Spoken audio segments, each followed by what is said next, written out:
All right, so another installment of some vector geometry stuff. What we're going to look at today is the distance of a plane from the origin. So if you want to pause the video and see if you can wrap your head around what this whole thing is, that might be a good idea. And then you can step through it with me. So just another thing to say, if you're finding these videos helpful, please consider subscribing. I've got a lot more videos than subscribers at the moment, so that's all right. But in the short term, hopefully we can get those numbers up. So let's have a look at this. The distance of a plane from the origin. Some prior knowledge you're going to need to know for this is that a unit vector is equal to the vector divided by the magnitude of that vector. In fact, that's written incorrectly. It should say this, shouldn't it? That should be just the vector, not the unit vector. Some behind the scenes fixing up there. So a unit vector is equal to a vector in some direction. It's got a size and a magnitude, but if you divide it by the magnitude of that, you just get a unit vector of a size 1 in that direction. So just need to be aware of that. You also need to be aware that the dot product between two vectors A and B is equal to the coefficients of the x value multiplied together. So A1, B1 plus A2, B2 plus A3, B3. I'll put some links below to explain the dot product in a bit more detail, but it's going to be fundamental to what we're doing here. So let's step through this. If we have some plane in space, here it is. Remember, a plane in space is just some sort of object that satisfies an equation. And the equation that it satisfies is this. Vector r dotted with vector n equaling some value k. K is an element of real numbers, but it's not equal to 0. So you're probably wondering what on earth that means, and I encourage you to have a think about that, but I just wanted to step this through a little bit more. So let's just imagine we have some vector, position vector r, which is got the coordinates x, y, z. So what we would say is that r is this point here. And then so from the origin to the point r, we've got this vector here. And so when we take that vector r and we dot it, and we take the dot product with vector n, where n has the coordinates a, b, c. Now, again, these coordinates a, b, c from a previous video, hopefully you saw that these coordinates a, b, c are going to sit perpendicular to this plane. So I think it's a really interesting result. So n represents a vector that is perpendicular to the plane that we have. Okay, so yeah, I think that's an interesting result. So basically, sort of in Cartesian coordinates, if we take vector r dotted with vector n, we get this. Ax plus by plus cz equals k.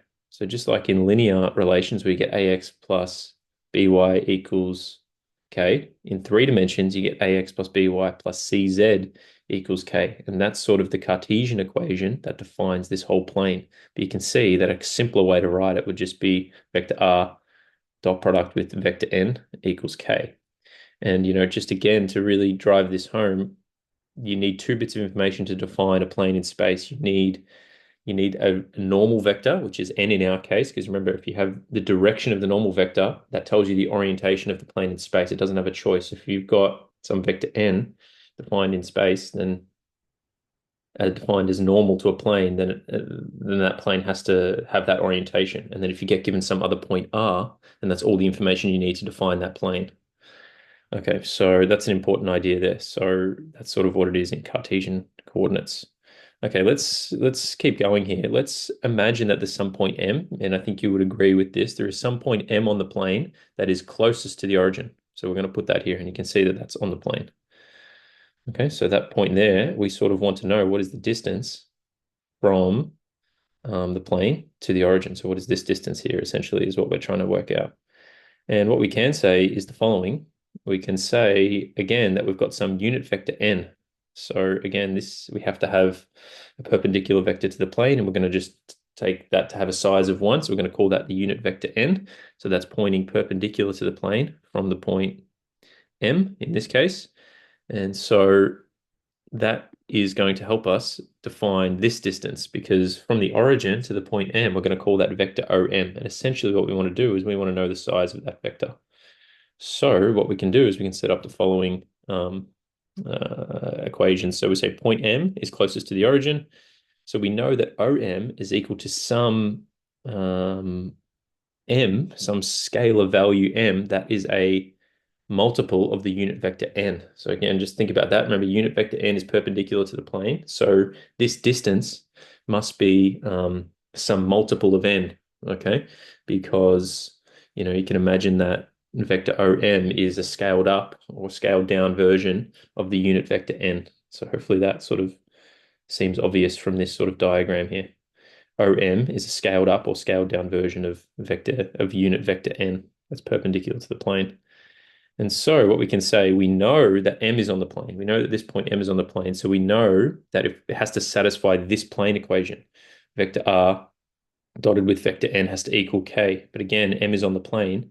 And we know that M is defined as the endpoint of a vector Mn. So M multiplied by the unit vector N. So it has to satisfy this equation. So we get this, okay, which says that M multiplied by unit vector n dotted with vector n has to equal k. Okay, and then hopefully you're still with me. What we're going to say from there is using some associative principles of vectors, we can just put the brackets around here. And then this is where we need this prior knowledge. Hopefully you can see that unit vector n multiplied by the vector n is just going to be equal to the magnitude of n. So let me show you that.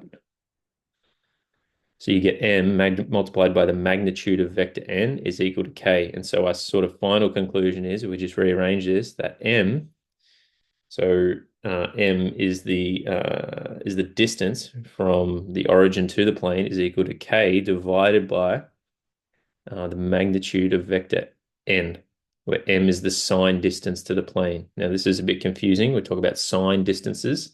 Ordinarily we're used to distances being positive, but in this case, vector n could point in both directions, right? Because vector n has two ways to be perpendicular to the plane. It can be pointing away from the plane, it can be pointing towards the plane. So if m is greater than 0, then we're talking about a vector that's pointing from the origin to the plane. So this would be m being greater than 0 if it's pointing in this direction, but you would agree it could be perpendicular in the other direction. So that's the case where m is less than 0. So yeah, quite a bit going on there, but hopefully that sort of steps things out. That is how you find the distance of a plane from the origin. You take this k value, whatever this k value is, and you divide by the magnitude of the vector n. Now, the magnitude of vector n can just be found by using Pythagoras in 3 dimensions on this position vector n, which is we've called ABC as the position ABC from the origin. Okay, the other thing I just wanted to explain a bit more just for my own sanity here is this part here. I just want to show that it's the rearrangement of this, because when I did it in my head just now, it didn't seem to work. So let me think. All right, I see where my error was. When I tried to explain this part, I sort of invoked this piece of prior knowledge, but that's not correct because this doesn't involve the dot product between the vectors. So I was like, how does that work? So I assumed this was multiplying, but this is the dot product, right? So we have to be careful there. So I'll just add this in here. Just recall that the dot product is also equal to the magnitude of A, magnitude of B multiplied by cosine of the angle. So just to explain this part a little bit better. So unit vector n dotted with vector n is going to be the magnitude of unit vector n multiplied by the magnitude of the vector n multiplied by cosine of the angle between them. Now, cosine of the angle between them is actually going to be 0, because I think you would agree the unit vector n and the vector n are pointing in the same direction. So the angle between those two vectors is 0. So what happens is, well, I think you would agree the magnitude of a unit vector n is 1. That's the definition of the unit vector. It has to have a magnitude of 1. So that's just going to be 1. And cosine of 0, I think you would agree, is also 1. So you're just left with the magnitude of vector n as being the dot product of the unit vector n with the vector n. So that explains this step a little bit more. And then obviously, so we just simplify that to m multiplied by the magnitude of n. And therefore we get this. And again, m is the sine distance to the plane, because n can point in 2 directions. So hopefully that clarifies that. I think it would be good to do a problem to see if you can really wrap your head around this. So the problem is, find the distance of the plane 2x minus y plus 2z equals 5 from the origin. So you've got this point here, which I encourage you to think about what point that is and how that point came about. Yeah, and see if you can work out the distance from the origin to the plane. So the point on the plane would be about there somewhere. So yeah, think about the size of this vector n and think about what your k value is, because essentially what you're going to be doing is you're going to be applying this formula. Okay, so hopefully that makes a little bit of sense. Good luck with everything you're doing, and I'll talk to you soon.